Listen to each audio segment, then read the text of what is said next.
Shalom The Warriors, dimanapun Anda berada saat ini, mari siapkan hati kita. Kita mau sama-sama memuji nama Tuhan. Mari kita dedikasikan ibadah ini kepada Tuhan Yesus yang mengajar kita berdoa. Bapa kami yang di sorga, dikuduskanlah namamu, datanglah kerajaanmu, jadilah kehendakmu di bumi seperti di sorga. Berikanlah kami pada hari ini makanan kami yang secukupnya, dan ampunilah kami akan kesalahan kami, seperti kami juga mengampuni orang yang bersalah kepada kami. Dan janganlah membawa kami ke dalam pencobaan, tetapi lepaskanlah kami daripada yang jahat, karena Engkau yang punya kerajaan, dan kuasa, dan kemuliaan sampai selama-lamanya. Amin. Mari siapkan hati kita. Engkau Bapa yang ajaib bagi kami Tuhan. Engkau Bapa yang setia di dalam kehidupan kami. Terima kasih Tuhan.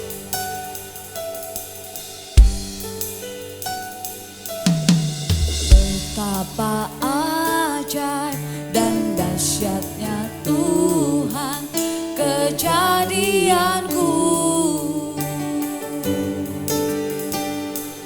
Kau menenun diriku serupa gambaranmu.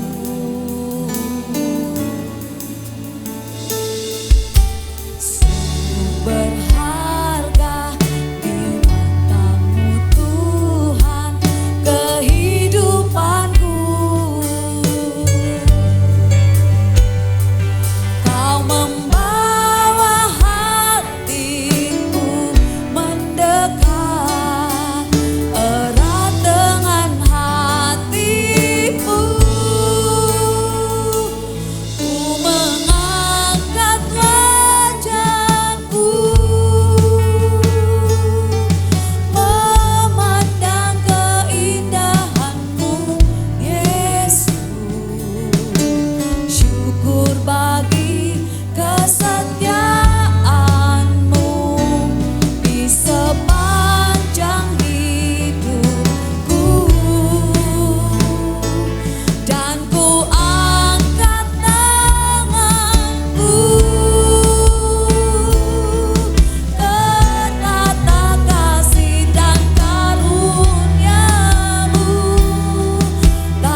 mengangkat wajahku,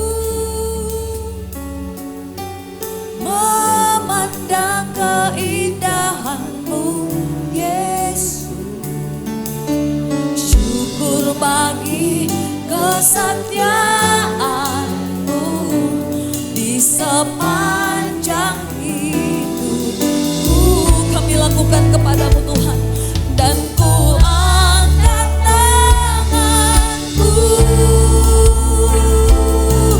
ke tata kasih dan karunia-Mu. Tak sekalipun Kau tinggalkanku, Yesus sahabat. Sekali lagi katakan, mengangkat wajahku,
hadirat Tuhan ketika engkau menaikkan pujian ini.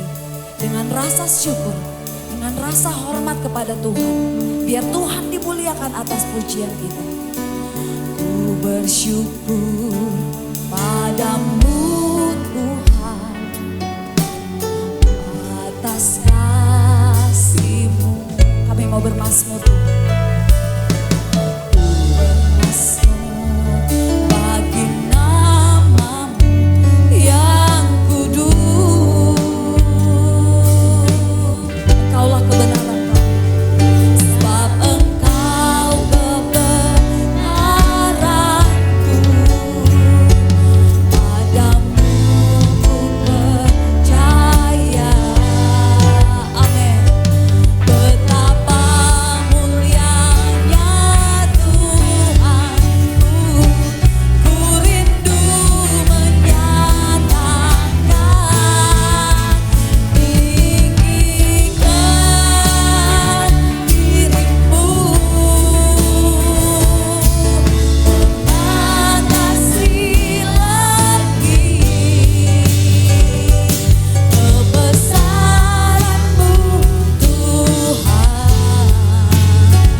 Saudara, pujian yang akan kita nyanyikan berikutnya dikatakan di sini, ku tetap cinta, ku tetap setia. Seringkali pujian ini menjadi pujian yang indah untuk didengar. Tapi ada banyak kali kita mengingkari bahwa kita mau cinta Tuhan dalam hidup kita setiap hari. Dikatakan di dalam pujian ini, walau topan badai menerpa, mampukah kita untuk cinta kepada Dia? Yang kadang seolah-olah kita tidak dapat melihatnya. Yang sepertinya pertolongan tidak kunjung datang. Mampukah kita mengatakan, ku tetap cinta, ku tetap setia. Mari hitung berkatnya Tuhan dalam hidup kita setiap hari. Terlalu banyak yang Dia kerjakan dalam hidup kita. Terlalu banyak yang diperbuatnya untuk kita. Tidak dapat kita balas dengan apapun selain memuji Dia. Saya mengajak setiap kita untuk naikkan pujian ini dari hati kita. Naikkan pujian ini dengan sungguh-sungguh dan nikmati lawatan Tuhan.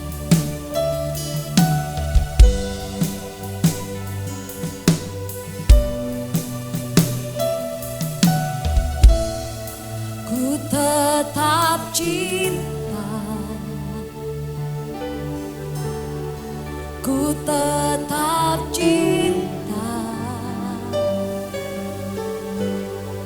walau badai datang menerpa, ku tetap cinta, ku tetap setia.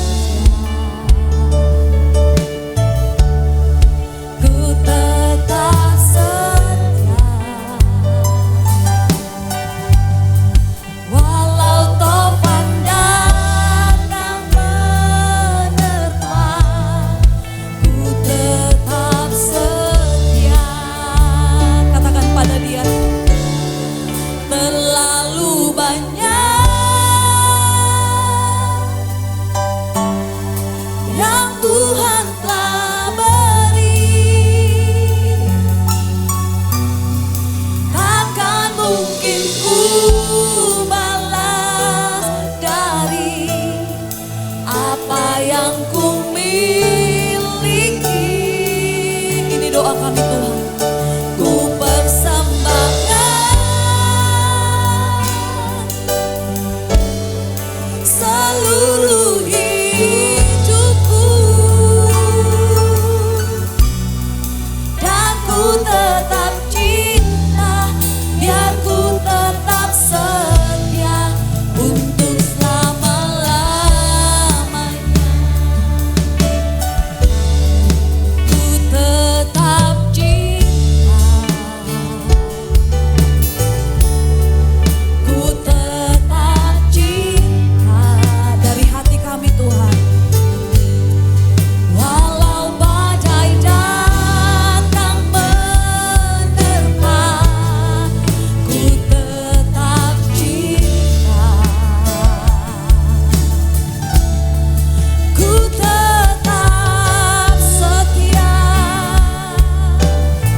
engkau sulit untuk bersyukur, jika engkau sulit merasakan kebaikan Tuhan, ingat kembali cinta mula-mula engkau terhadap Dia. Cinta waktu pertama kali ketemu dengan Tuhan. Ingat kasih-Nya, ingat kebaikan.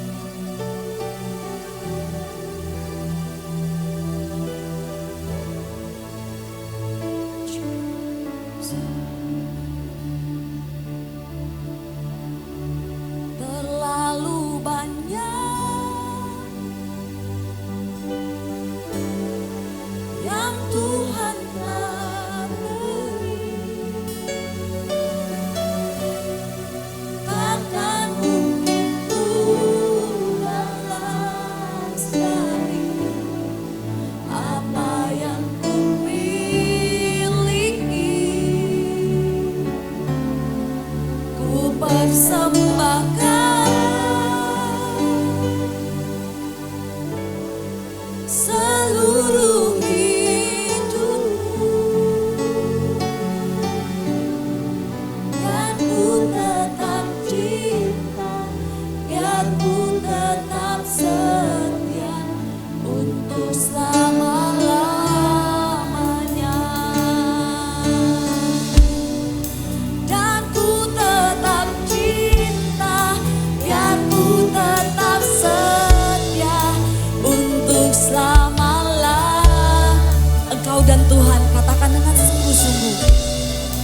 Dan ku tetap cinta, biar ku tetap setia untuk selama-lamanya.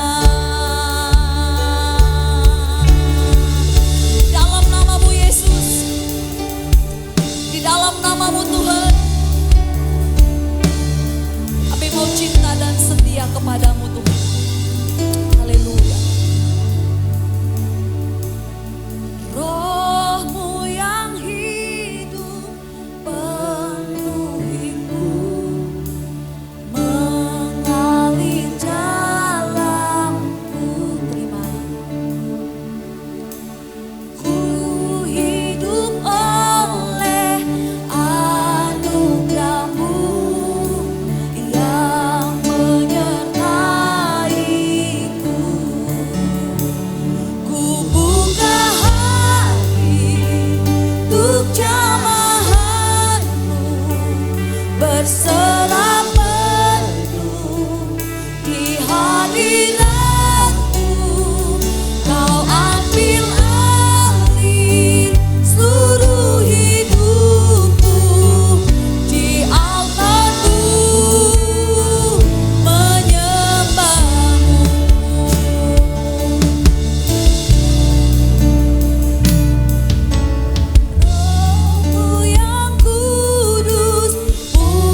Shalom sahabat Warriors, senang sekali bisa jumpa lagi kembali bersama dengan sahabat Warriors di rumah pada sore menjelang malam hari ini.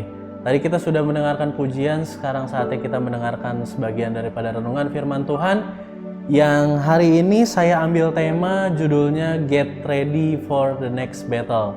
Nah, kenapa sampai saya ambil tema seperti ini? Karena saya ingat ada game yang zaman dulu, saya masih ada sampai sekarang ini, ada game pertandingan gitu ya, ada game berantem gitu.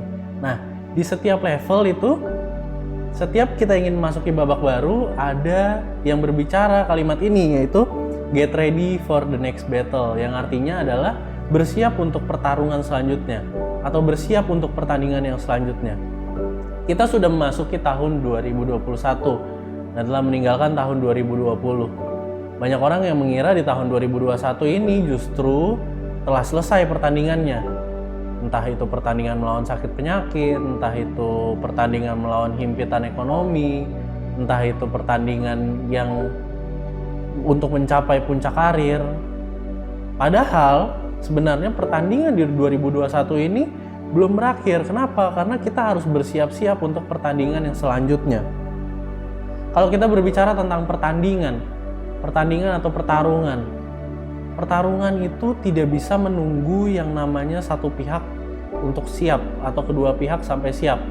Ketika kita bertarung, kita akan menghadapi sesuatu masalah, kita akan menghadapi sesuatu musuh, kita akan menghadapi musuh di depan kita. Kita nggak bisa menunggu atau musuh itu tidak bisa menunggu sampai kita siap, tetapi pertarungan itu akan terus berjalan. Kenapa seperti itu? Karena yang namanya pertarungan itu tidak bisa ditunda. Mau tidak mau harus ada pemenang yang keluar. Dan yang kalah akan tersingkir seperti itu. Lalu permasalahannya, banyak orang-orang yang masih mengira bahwa pertandingan itu atau pertarungan itu bisa menunggu atau ditunda sampai seseorang siap untuk menghadapi segala sesuatu. Sedangkan yang namanya pertarungan tadi sudah saya katakan tidak bisa ditunggu.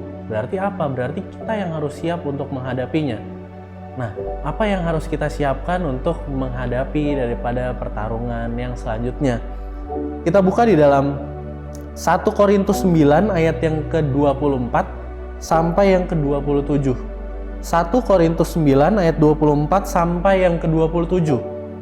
Dikatakan di sini, tidak tahukah kamu bahwa dalam gelanggang pertandingan, semua peserta turut berlari, tetapi bahwa hanya satu orang saja yang dapat hadiah.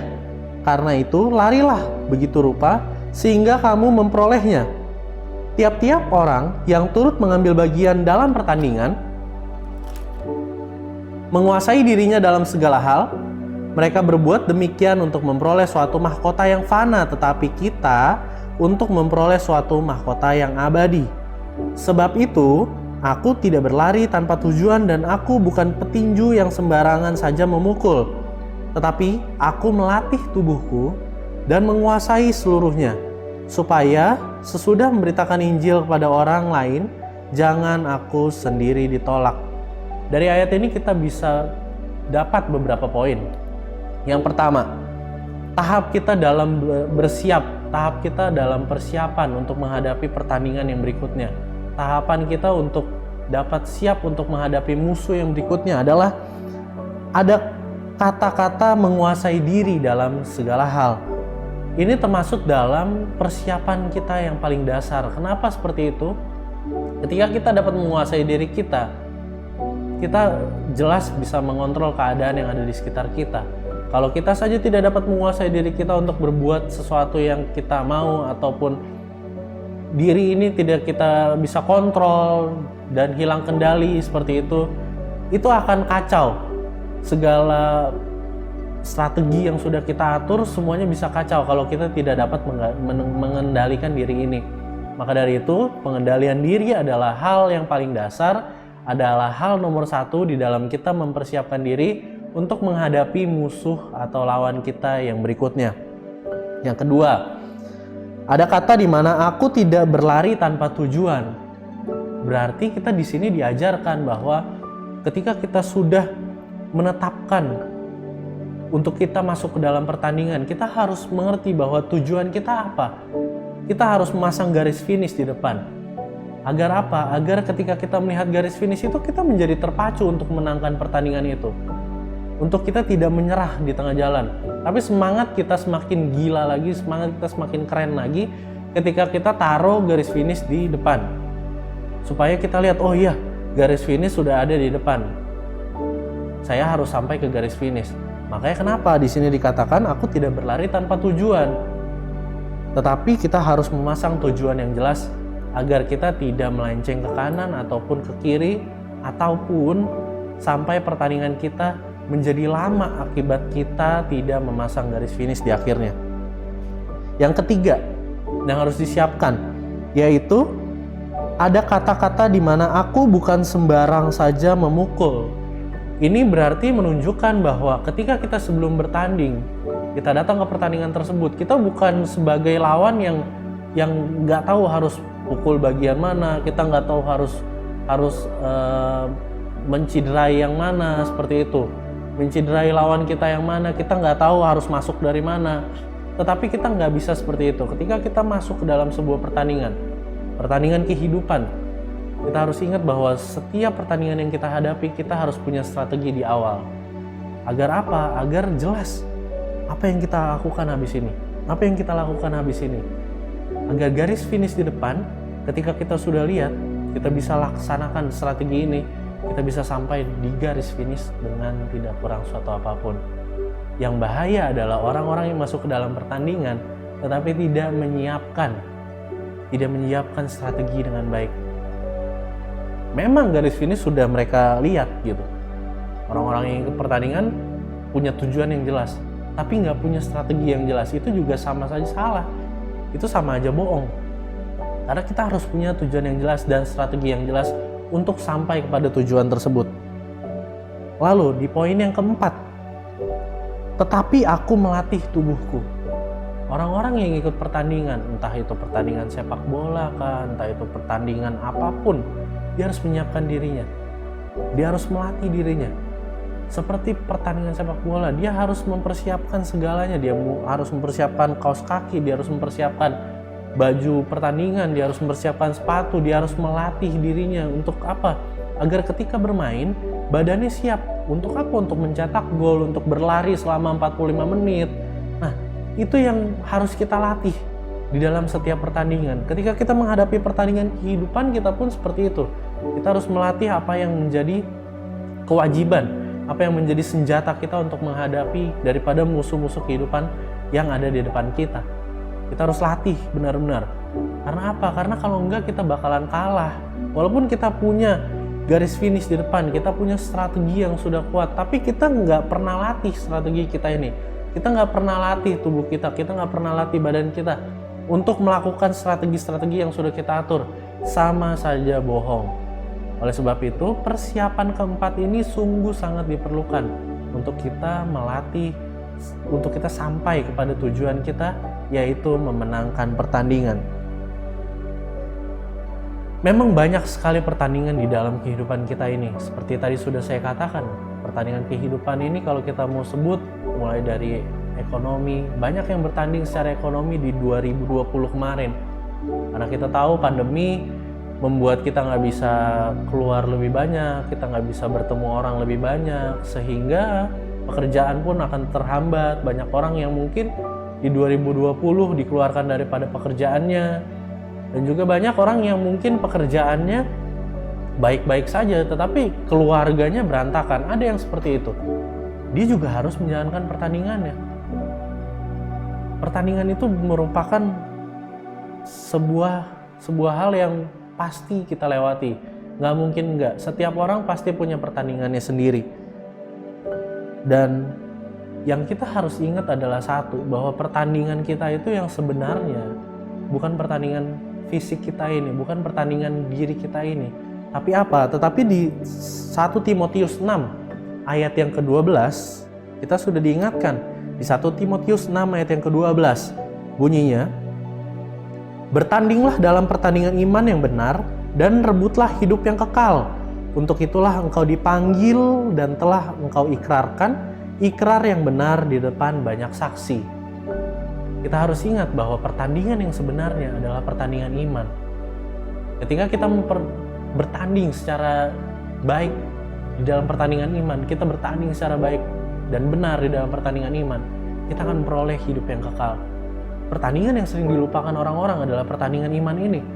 Orang-orang banyak yang lebih memilih untuk bertanding seperti tadi, ekonominya, keluarganya, itu adalah pertandingan jiwa, fisik, pertandingan diri kita. Kita nggak mementingkan pertandingan iman yang harus kita pertaruhkan dengan Tuhan. Kalau kita mau lihat, ada satu contoh ya, Daud ketika melawan Goliat, dia harus menghadapi pertandingan yang namanya pertandingan fisik melawan Goliat. Kalau kita lihat, dia nggak bakal bisa untuk memenangkan pertandingan itu. Tapi apa? Tapi dia sudah memenangkan yang namanya pertandingan iman. Makanya Tuhan bela di pertandingan fisiknya. Yuk, hari ini kita sama-sama mau belajar bagaimana kita bertanding dulu secara iman, bagaimana kita mau bertanding dulu dengan benar, mempertahankan iman kita dengan benar kepada Tuhan, maka Dia akan bela pertandingan-pertandingan kita di dunia ini. Mari kita kerjakan semua hal tadi yang sudah diberitakan di poin-poin awal. Kiranya Tuhan Yesus memberkati. Mari kita bersatu di dalam doa. Bapa, terima kasih kami sudah menyelesaikan daripada mendengar renungan Tuhan pada sore menjelang malam hari ini. Kiranya Engkau memberkati ya Bapa, daripada para pendengar-pendengar-Mu Tuhan di rumah maupun dimanapun berada. Tuhan berkati di dalam nama Yesus. Kiranya Engkau pakai kehidupan mereka, pakai lebih lagi Tuhan, persenjatai mereka Tuhan, agar setiap pertandingan iman Tuhan yang sedang mereka jalani, mereka bisa keluar sebagai pemenang. Dan kiranya Tuhan, orang-orang yang sedang menyaksikan program ini bertanding secara iman Tuhan dengan baik, dan Tuhan akan membela perkara-perkara dunia yang mereka miliki ketika mereka bertanding iman dengan baik dan benar. Dalam nama Tuhan Yesus, Tuhan yang pimpin Tuhan setiap langkah kehidupan kami, Tuhan pimpin setiap pekerjaan kami Tuhan, apapun yang kami lakukan, kiranya Tuhan berkati dan Tuhan sertai Tuhan. Kami serahkan kehidupan kami serahkan keluarga kami, pekerjaan kami, segalanya ke dalam tangan pengasihan Tuhan, karena kami tahu tanpa campur tangan Tuhan, kami tidak dapat berbuat apa-apa. Terpujilah nama Tuhan kekal selama-lamanya. Haleluya, amin. Saya percaya setiap kita diberkati, amin. Haleluya. Dia Allah yang tidak pernah meninggalkan kita, dan janjinya hidup bagi kita semua, amin. Kau tak pernah tinggalkan, beserta di setiap langkahku. Katakan dengan sungguh-sungguh. Kau selalu perhatikan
ketemu lagi. Tuhan Yesus memberkati. Shalom.